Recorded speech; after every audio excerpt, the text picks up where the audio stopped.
Welcome to the podcast summary of Baby One More Time.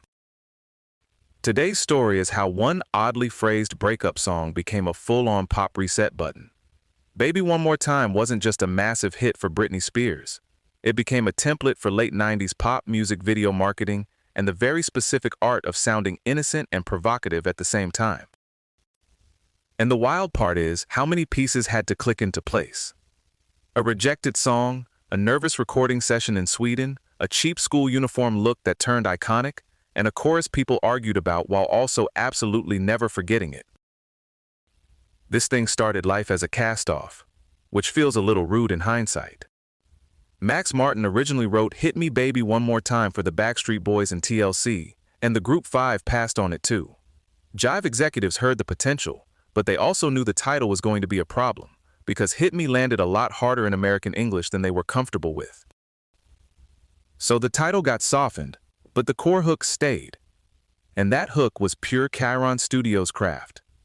Wah-wah guitar, piano accents, a big bass presence, and that super-engineered pop precision Max Martin and Rami Yacoub were already getting famous for. Dennis Pop was credited as producer, but he was too ill to attend the sessions. So Martin and Yacoub handled the actual production work. You can hear how refined the whole machine already was. Britney recorded the vocals in Sweden in May 1998, and at first it didn't quite happen. She was nervous, which makes sense, because a lot was riding on a song like this even before anyone knew just how big it would get. Then she listened to Soft Cell's Tainted Love, came back the next day more relaxed, and delivered that slightly raspy, attitude-heavy vocal that made the record feel less polished mannequin and more actual person with a point of view. That vocal mattered a lot. Critics later argued that her mix of coyness and sexiness became its own pop style, one that plenty of artists would borrow from afterward. The lyric controversy was baked in from the start. In the US, plenty of listeners heard, "Hit me, baby, one more time," and thought, wait, are we talking about violence here? Britney's explanation was simple. It meant, give me a sign. Journalist John Seabrook pointed to the Swedish writing background and said the phrase was basically closer to hit me up, especially on the phone, than anything physical. That awkwardness probably helped the song as much as it hurt it.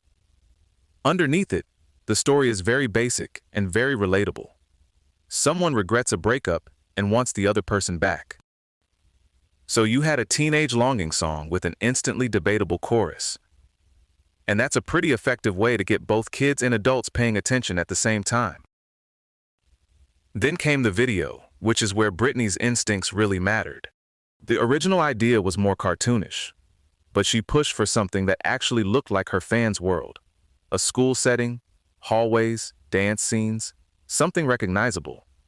Director Nigel Dick ran with that, and they shot it at Venice High School, the same place used in Greece. The wardrobe was cheap by pop star standards, reportedly with no single item costing more than $17. Britney suggested tying the shirts, and suddenly you had one of the most recognizable looks in pop culture. It also brought immediate criticism from parents' groups because she was 16, and the outfit, the midriff, and the whole schoolgirl framing raised obvious questions about sexualization.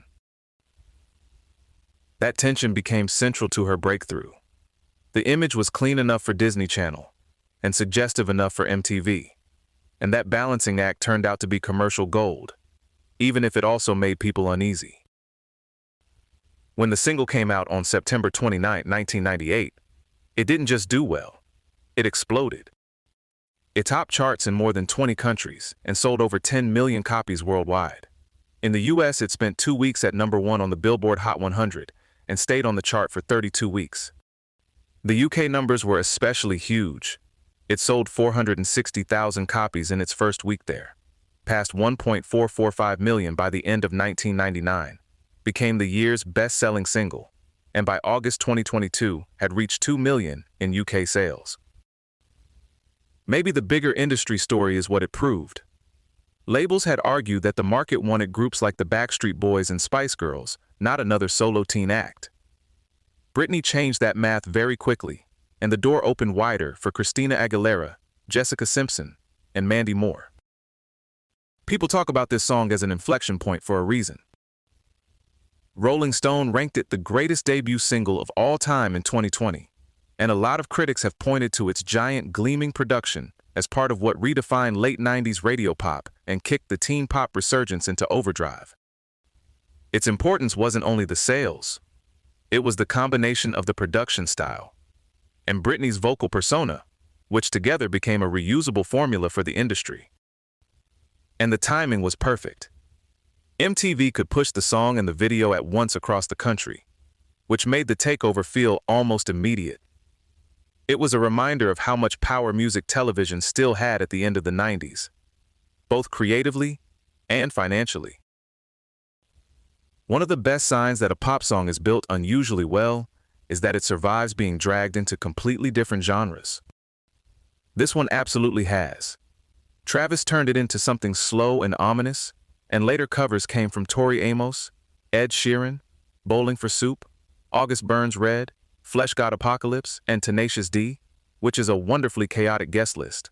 Britney kept reshaping it live too, as a ballad, a techno remix, a jazz and blues medley, an electro circus number, even a mashup with Rihanna's S&M.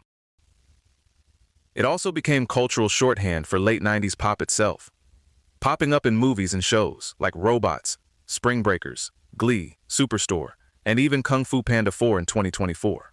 Once a song reaches that point, it's not just a hit anymore. It's a reference everyone already understands. So that's the blueprint.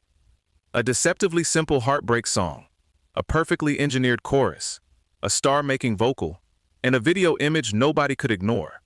Plenty of pop songs get stuck in their moment, but this one somehow became the moment and kept echoing after it. And for a track that got passed on a few times at the start, it ended up being pretty hard for the culture to reject. This episode was generated by Podkey. Create your own at podkey.fm.